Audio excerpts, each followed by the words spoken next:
আপনাদের এই মাদ্রাসা হাফিজিয়া মাদ্রাসা ছাত্ররা তো প্রতিনিয়ত পড়ছে, অনেক ছাত্র এখানে পড়তেছে, নুরানি পড়তেছে, হেফজ পড়তেছে। এক ছাত্র আলহামদুলিল্লাহ হাঁটি হাঁটি পা পা করে 5 বছর পর্যন্ত এই ছেলেটা হেফজ করে করে করে করে আজকে সে হেফজ শেষ করেছে, হাফেজ হয়েছে। সুবহানাল্লাহ, মাশাআল্লাহ বলবেন না? আলহামদুলিল্লাহ। এই ছেলের দাঁড়াও, কোনটা এটা না?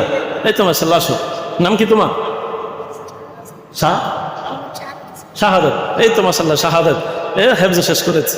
মাশাআল্লাহ, কত ছোট ছেলে হেফজ শেষ করে ফেলেছে। 30 পারা কোরআন সে মুখস্থ করেছে।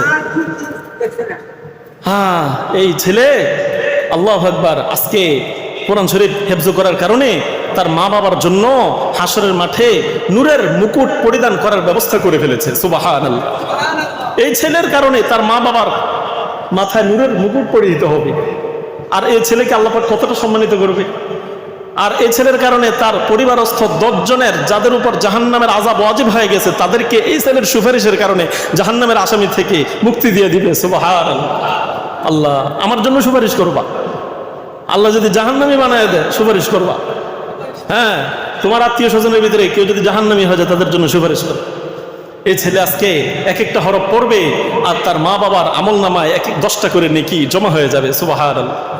তো যেহেতু পড়েছে, আপনারা একটু কোরআন শরীফ শোনেন, তার থেকে বিরক্ত হবেন? দেখেন, আপনাদেরই তো গর্ব, আপনাদের এলাকার গর্ব।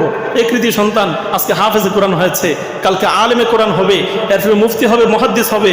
এই ছেলে আপনাদের সন্তান, এই ছেলে আপনাদের গর্ব, এই ছেলে আপনাদেরই সম্পদ। আপনারা এর দ্বারা অনেক উপকৃত হবেন। তো একটু কোরআন তেলাওয়াত শুনেন অল্প সময়ের জন্য। বাবা একটু কোরআন তেলাওয়াত। أعوذ بالله من الشيطان الرجيم. بسم الله الرحمن الرحيم.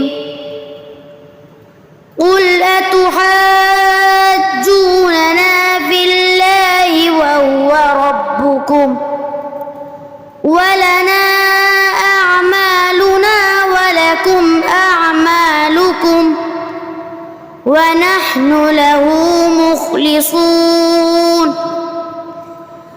أم تقولون إن إبراهيم وإسماعيل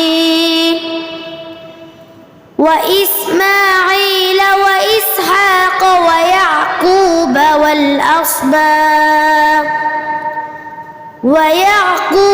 والأسباط كانوا هودا أو نصارى